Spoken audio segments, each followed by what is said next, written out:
This is the Clark family, and what happened to them was truly horrifying. On July 16, 1985, the Clark family vanished without a trace from their quiet suburban home in Detroit, Michigan. Police found no signs of forced entry, and their car was still parked in the driveway. 3 days later, neighbors noticed something unusual. A structure had appeared in the Clarks' backyard overnight. The first person to spot it was Gerald Thompson, the Clarks' next-door neighbor. He saw it in the early morning while walking his dog, and when police arrived, they discovered something that sent shockwaves through the entire city. The investigation revealed a mysterious, 6-foot-tall cube made entirely of bricks. When demolition crews attempted to take it down, they found that it was completely solid, except for a single hollow opening at the top. But what investigators found inside the house was even more disturbing. In the bedroom of 15-year-old Anna Clark, officers discovered a terrifying handwritten note that read, "The angles are wrong, but Daddy says we'll fit." After reading the note, detectives grew suspicious and began digging through the belongings of the father, Richard Clark. That's when they uncovered this eerie diagram, a chilling sketch drawn by the late Mr. Clark.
By the window, that is where I'll become tiptoe.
Yeah. Well, hold on. Let me call you back because I gotta start playing, okay? Yeah. Yeah, I'm gonna start playing now. Yep. Alright. Bye-bye.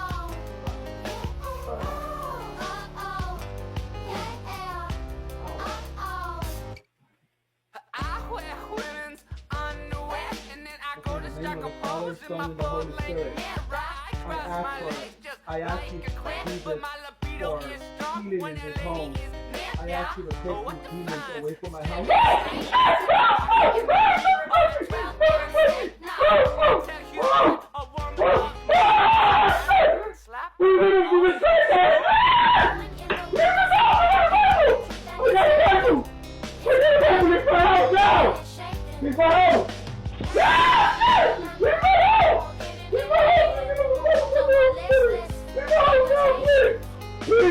Leave my house now!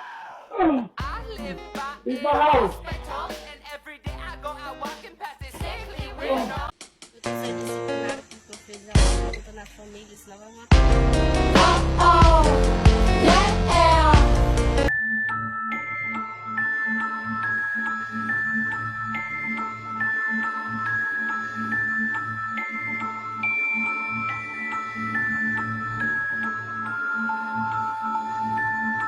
Originally looks like you.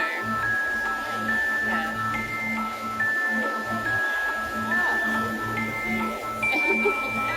Oh. my god, that's so weird.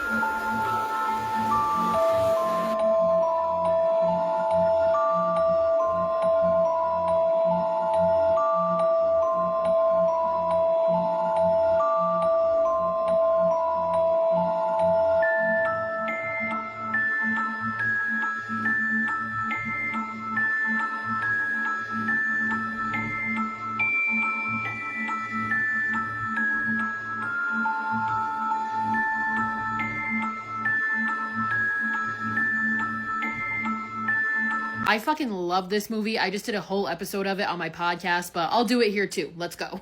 People Under the Stairs is about this 13-year-old boy named Poindexter, but he goes by Fool. Fool has an older sister named Ruby, and they have a mom who's dying of cancer, and they find out that they get evicted.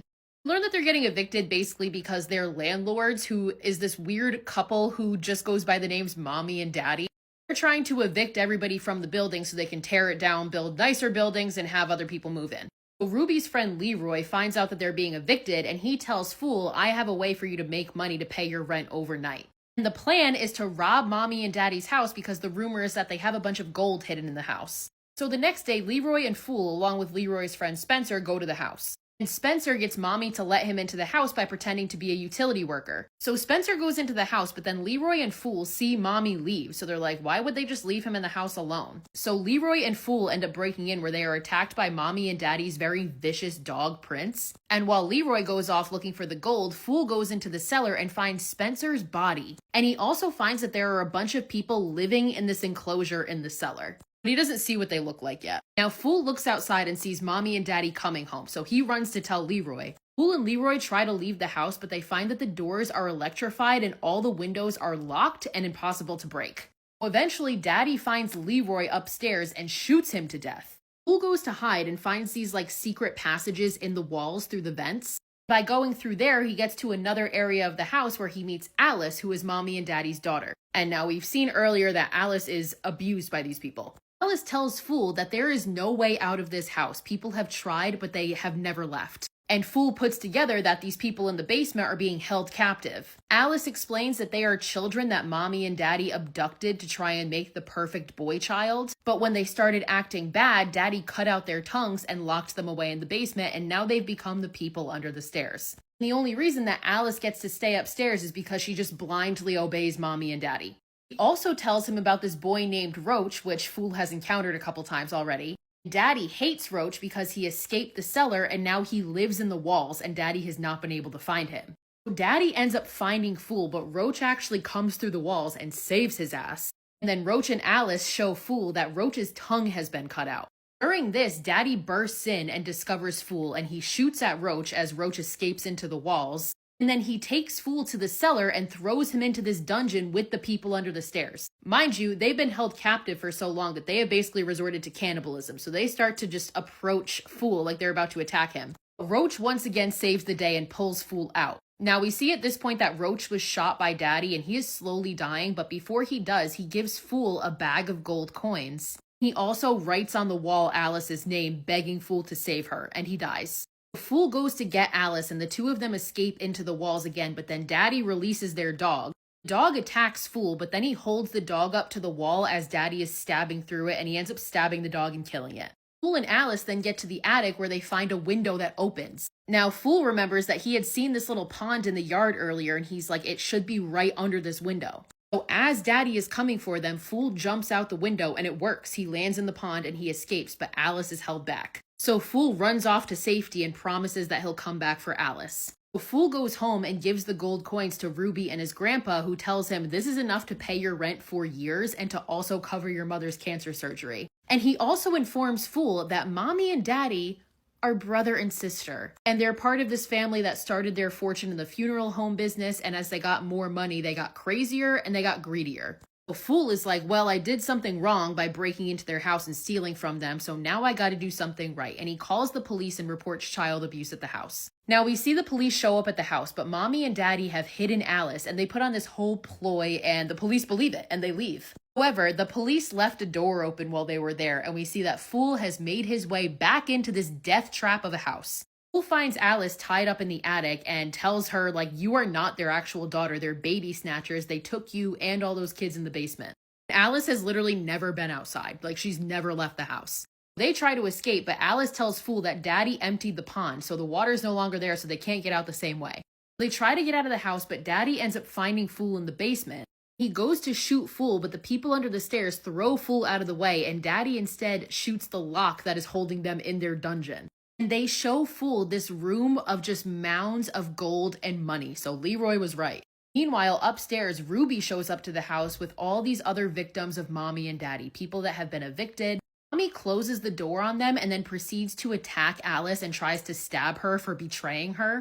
But as she goes to stab her, the people under the stairs burst up through the stairs and grab her. And then they start coming out of the walls everywhere and surround her like they are in the Thriller music video and Mommy doesn't know the choreography. The people under the stairs and Alice kill Mommy and throw her down the stairs into the basement. Meanwhile, Daddy finds Fool in the vault and goes to shoot him, but Fool has these two wires connected rigged up to a piece of dynamite that was in there. So he's like, okay, if you shoot me, you go up too. This fucking idiot still goes to shoot him, so Fool detonates the dynamite and jumps out of the way. This blows Daddy away and also blows a hole in the wall to the outside, and outside all the money starts falling from the sky. Alice goes down to help Fool out of the basement. Outside, we see Ruby and all the others collecting their money and claiming back what Mommy and Daddy took from them. The people under the stairs wander outside, finally having freedom, and they smile and walk off, and the movie ends. It's a happy ending.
Slap but can also stroke. Going in the wind as an empty of the truth that it's naked. It's verbatim and it's shaking. Na na na na na na na na. No more getting elated. No more listless invitations. I live by a hospital, and every day I go out walking past these sickly windows. I see people dying there, but my tender age makes it hard to care. The incinerator and the big smokestack, it's a phallic symbol and it makes me laugh. All I need is a heart attack. Come on, humble my bones with a cardiac. Going in the wind is an empty of the truth and it's naked. It's verbatim and it's shaking. Na na na na na na na na. No more getting elated. People touching shit they shouldn't. Say, do you love me? I tell her only partly.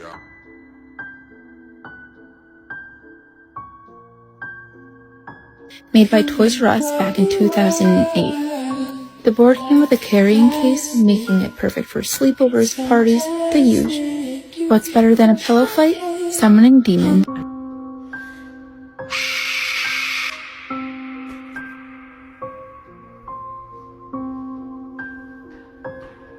the hell? What the fuck?